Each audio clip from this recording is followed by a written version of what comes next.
접속사에 그라는 접속사가 있다고요? 아, 그거를 다 쓰질 않고 그리고 아니에요. 좀 길어요. 길어요? 예. 그럼에도 불구하고? 예. 그래서 항상 퀴즈를 내요. 저는 2번 만에 맞췄네요. 예.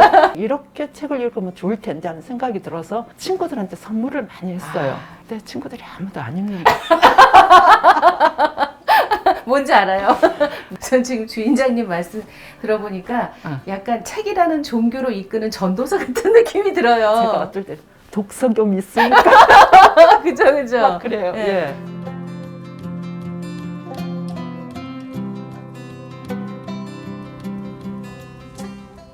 예. 여기도 책방인가 봐. 아, 여긴가 봐. 아, 맞네. 그래. 소개해 놓은 데서 여기 7편 봤거든요.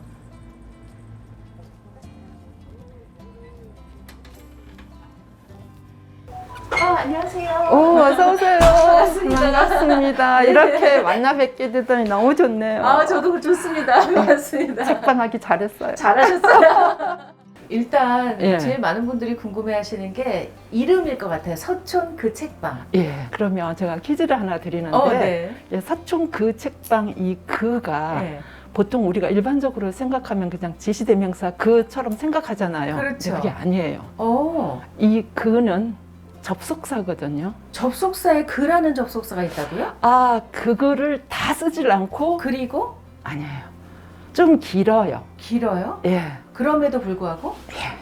왜냐하면 왜냐하면 제가 책방을 막 하려고 할 무렵에 사실은 굉장히 독서 모임 강사로 여러 군데 많이 활동을 했거든요. 그래서 그때 그 독서 모임이 되게 잘 되고 있었어요. 근데 어느 날 내가 그 독서 모임을 다 그만두고 책방을 하겠다 그랬더니 모든 사람이 아니 무슨 사양산업에 그렇게 뛰어들려고 하느냐. 사양산업이죠. 예, 그때 제가 했던 말이 그럼에도 불구하고 난 할 거야. 그러고 얘기를 했던 거예요. 그래서 처음에는 그럼에도 불구하고 책방해서 그 책방이라고 할까 했더니 저 아는 어떤 분이 책방을 많이 하셨던 분이 와가지고 여기 서촌 책방 있나? 묻더라고요. 그래서 서촌 책방이라고는 없는 것 같아요. 그랬더니 그럼 서촌 책방이 난 것 같다 그러는 거예요. 근데 서촌 책방 하니까 신촌 다방 이런 것처럼 비슷하죠. 네네네. 좀 심심한 거예요. 네. 그래서 내가 아니야 안에 중간에 딱 그럼 글을 넣자. 그런데 이 그는 그럼에도 불구하고 이 그야 라고 해서 책방에 오시는 분들이 다 책방 이름 좋다라고 얘기하면서 그 이제 이 그저로 생각하고 묻는 거예요. 전혀요. 네. 그래서 항상 퀴즈를 해요. 저는 2번 만에 맞췄네요. 예. 그러니까 원래 책과 관련된 일을 오랫동안 해오셨던 분이네요. 전공도 국문학이고요. 그 이전에 여러 프리랜서로 글 쓰는 일도 했어요. 리포터도 하고 뭐 이렇게 잡지사에서 편집도 했었어요. 네. 그래서 그런 일들을 계속 하는데 사실 그 모든 것의 근간에 항상 책이 책. 있잖아요. 근데 전문적으로 내가 이 독서 모임을 해보겠다 했던 것은 어느 순간 다른 일을 좀 해보고 싶다 했는데 그때 마침 어떤 분이 저한테 그냥 툭 던지는 말이 그거였어요. 이렇게 보아하니까 그냥 집에서 놀 사람 같지는 않은데 뭐 하고 싶으세요? 집에서 더 바쁘세요, 다들? 집에 계시면 어쨌든 집에만 계실 것 같지는 않은데. 예, 그러면서 그러더라고요. 그래서 어디 뭐 할 데가 있으면 독서 모임이나 한번 해봤으면 좋겠어요. 그랬더니 그분이 마침 아카데미를 운영하고 계시는 분이에요. 어떻게 일이 이렇게 모르겠어요. 풀리죠? 진짜 저도 이게 무슨 행운인가 하는 생각이 드는데 우와. 그래서 그분이 그럼 어떻게 하실 건지 커리큘럼을 짜서 한번 보내보래요. 그래서 그날 저녁에 생각해가지고 제가 제일 처음에 좋았던 게 책은 도끼다 그 책이었거든. 네. 너무 좋지 않아요? 그 독서법에 대한 안내가 너무 좋은 거예요. 네. 그래서 그 책을 보고 나서 제가 느꼈던 게 뭐냐면 이렇게 책을 읽으면 좋을 텐데 하는 생각이 들어서 친구들한테 선물을 많이 했어요. 근데 친구들이 아무도 안 읽는 거예요. 뭔지 알아요? 네. 그래서 책이라는 건 누군가 읽으려고 하는 사람한테 줘야 되는 거구나 하는 생각이 딱 들었죠. 그런 생각을 갖고 있던 차에 이제 그 얘기가 나온 거죠. 그럼 이 책을 가지고 한번 시작을 해보자. 커리큘럼을 딱 짜가지고 올렸어요. 그러면서 그때 그분이 저보고 몇 명이면 하시겠어요? 적어도 5명은 돼야 토론을 할 텐데 그랬거든요. 이제 날짜가 다 다가온 거여서 내가 너무 궁금해서 전화를 했어요. 몇 불안해. 명이나 몇 명 모였을 것 같아요. 8명. 4명이 딱 모였어요. 어머, 한 명이 안 모였구나. 그래서 저는 좀 많을 줄 알았어요. 왜냐하면 저라는 사람 아무도 모르는 모르니까. 거죠. 4명이 딱 모였대. 그래서 어떡하지 그랬더니 그런데 방법이 하나 있어요. 그래서 어떻게 해요? 그랬더니 제가 들어갈까요? 그 대표님이 5명. 예, 그래가지고 딱 시작을 한 거예요. 그렇게 시작을 딱 했는데 그 학기가 끝나기 전까지 계속 사람들이 오는 거예요. 다른 사람이, 그러니까 긴가민가 하고 신청했던 사람이 친구들을 데리고 와요. 그리고 거의 동시에 또 저희 집 근처에 우연히 뭔 프로그램 그 강사 모집한다는 그게 뜨길래 버스 타려고 이렇게 서 있는데 뒤에 그게 붙어 있는 거예요. 그래서 그게 필요한 사람 눈에만 들어오는 진짜 거죠. 이상하죠. 네. 그냥 거기다 전화를 해가지고 혹시 이러이러한 것을 한번 해보고 싶은데 그랬더니 사실은 그 강사 모집 기간이 지났는데 그냥 한번 해보실래요? 그래서 똑같이 그렇게 한 거예요. 그러면서 5명 해야 될 거다. 그랬더니 거기도 똑같이 4명인 거야. 그런데 그렇게 저보고 올리라고 했더니 그 간사가 자기가 하겠다. 자기도 너무 해보고 싶다는 거야. 약간 소름 돋았어요. 그러니까 그렇게 해서 이제 거기서도 그 학기가 끝나기 전까지 계속 사람이 더 들어오는 거야. 아니 그러면 그 사실 독서 모임이라는 거를 해보지 않은 분들은 뭘 어떻게 하는 건지도 모르세요. 저는 예. 좀 해봐서 조금 알아요. 예, 예. 어떻게 하시는지요? 저는 일단 이 독서 모임 할 때 가장 중요한 게 책을 고르는 일이라고 생각해요. 제일 먼저 보는 게 문장이었어요. 네. 그래서 읽기가 좋아야 돼. 그리고 그 내용 자체가 되게 재밌어야 돼요. 그래서 책은 일단 재밌어야 끝까지 읽어. 재밌어서 누구한테 막 이 얘기를 해주고 싶어. 이런 생각이 들어야 되는 거잖아요. 재밌는 영화 보고 나서처럼. 예. 네. 그래서 그런 친구를 찾지만 없는 거예요. 그래서 그런 친구들을, 그런 사람을 내가 모아준다 생각을 한 거죠. 저도 이제 몇 번 책 모임을 해본 경험으로 말씀드리면 책을 빙자해 내 얘기를 하는 것 같아요. 맞아요. 그죠? 맞아요. 네. 예. 독서 모임에 오신 분들이 처음엔 다들 저 이야기 못하는데요. 그런 얘기를 많이 하는데 내가 요새는 저 이야기 못한다는 사람이 제일 무서운 사람이에요. 왜요? 얘기가 할 게 많은 사람일수록 그렇게 말하더라는 거죠. 평소에 자기가 할 얘기가 되게 많지만 어디 가서 툭 터놓고 얘기할 수 없었고 여기 와서 또 그 얘기를 하고 싶지만 할 수 있을까에 대한 불안이 있는 거예요. 왜냐하면 다 모르는 사람이니까. 그렇지만 그런 사람이 이제 어느 순간 마음이 딱 열리면 자기도 모르게 얘기를 막 쏟아내는 거예요. 그리고 꼭 한판 울어요. 맞아. 맺힌 게 맞아요. 있는 거예요. 어떤 순간에 울죠? 예. 자기 얘기가 나왔을 예. 때. 전 지금 주인장님 말씀 들어보니까 약간 책이라는 종교로 이끄는 전도사 같은 느낌이 들어요. 제가 어떨 때 독서교 믿습니까? 그죠. 막 그래요. 예. 예. 그 정도로 자발적으로 뭐랄까 나를 열게 되고 나를 깊이 만나게 되죠.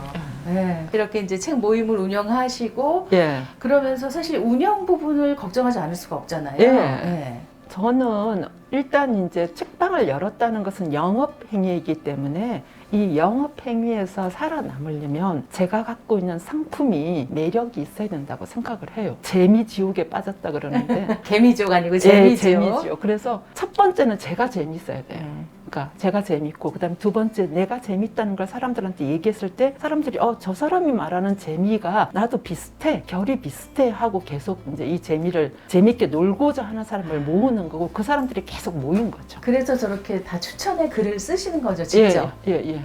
진짜 그리고 제가 들었던 또 하나의 소개는 예. 한글로 된 한글 저자의 책. 한글 저자의 책. 예. 그런 고집을 세우시고 지키신 이유는 뭐예요? 자, 이유가 두 가지인데요. 제가 막 결혼하고 나서 10년간 외국에 살았어요. 외국어가 저를 괴롭혔어요. 그래서 그때 항상 외국어로 사는 삶이 너무 힘든 거예요. 그래서 내 생각을 내 마음껏 말을 할 수 있었으면 좋겠다는 생각이 너무 강했어요. 지적인 교육을 할 수가 없는. 그래서 너무 답답해서 정말 한국으로 들어와서 영화 보고 책 보고 이걸 마음껏 했으면 하는 게 정말 한이 맺힌 사람이고요. 그다음에 두 번째는 일단 저희 그 출판 시장을 보면 너무 번역서가 우세를 하는 거예요. 번역서를 보면서 항상 제가 느끼는 건 내 머리가 나쁜가 왜 이렇게 잘 못 알아듣겠지. 문장이 매끄럽지 않죠. 번역을 거치니까. 항상 그게 좀 불만이었거든. 그리고 사실 한글 저자의 책만 파는 데는 아마 없을 거예요. 그럴 것 같아요. 그래서 나라도 하자. 그리고 정말 찾아보면 우리 저자가 쓴 그 말맛을 살려서 쓴 책이 너무 많은데 그럼요. 그거 좀 알리자. 아, 그래서 두 가지. 그래도 중간에 약간 흔들릴 땐 없으세요? 아, 잘 나가는 베스트셀러를 갖다 놔야 조금은 되는데. 있어요. 그러니까 예를 들어서 이런 것도 있긴 네네. 한데 네네. 저런 건 정말 까다롭게 보는 거죠. 책이 네. 좋다고 하지만 네. 일단 번역이 잘 됐나 아, 네네. 를 보고 맞아요. 어떤 것은 어떤 책은 번역서 각자 다른 번역 4-5권을 볼 때도 있어요. 아, 제가. 비교해 보시느라고. 그래서 그 중에 제일 좋은 거, 그 책은 정말 좋은데 어떤 번역이 가장 좋을까를 와. 고를 때도 있어요. 그러니까 일단 첫째, 되게 피곤하게 사실 것 같고요. 둘째, 그래서 행복하실 것 같아요. 그래서 그건 어쩔 수가 없는 거예요. 네. 이런 이상한 성격이 나를 데리고 사는 건 나밖에 없을 것 맞아요, 같아서 맞아요. 그냥 참기로 했어요. 예, 아니 행복하실 것 같아요. 근데 그걸 재밌어요. 비교하면서 혼자 읽을 때, 예. 여기 와서 이제 책을 처음 접하시는 분들한테는 어떻게 권해주시나요? 일단 오시면 책을 어느 정도 읽었는지 그 사람한테 물어봐야 돼요. 네네. 예를 들어서 여기서 혹시 읽은 책이 있으세요? 네네네. 물어보고 나서 책 하나도 안 읽었다 뭐 이런 사람들 그럼 혹시 소설을 좋아하세요? 뭐 이런 것들도 물어보고 분야로? 예, 분야별로. 그리고 요즘 조금 관심 있는 분야가 있나요? 아니면 되게 고민이 있는 구체적으로 물어요. 그래서 아까 보면 이렇게 누구한테 뭐 이런 것을 읽었어요라고 벌써 얘기를 하면 아, 저 사람 그 독서력이 어느 정도 되구나 하면 쉬운 책은 안 권하죠. 문장이 네네. 좀 깊이도 있고 네네. 그런 걸 이제 권하는 편이에요. 네네. 저는 아예 그냥 마음을 먹고 왔거든요. 김혜리 기자 책을 추천해주신 그 글을 제가 보고 인터뷰 기사를 보고 예. 제가 김혜리 기자 워낙 좋아해서 예, 김혜리 예. 기자 책을 사러 왔는데 예. 마침 왔다고요? 너무 신기하게. 예. 아니요, 저게 사실은 스테디셀러예요. 저 책은 거의 다른 책방에 없어요. 예. 저 그래서 김혜리 기자의 그림과 그림자 그다음에 새로 나온 책이라는 이 묘사하는 마음 예. 두 권을 좀 사고 싶어요. 예. 저한테 잘 어울릴까요? 둘 다 뭐 너무 좋은데요. 김혜리 그림 산문집 그림과 그림자 미술 평론의 재미.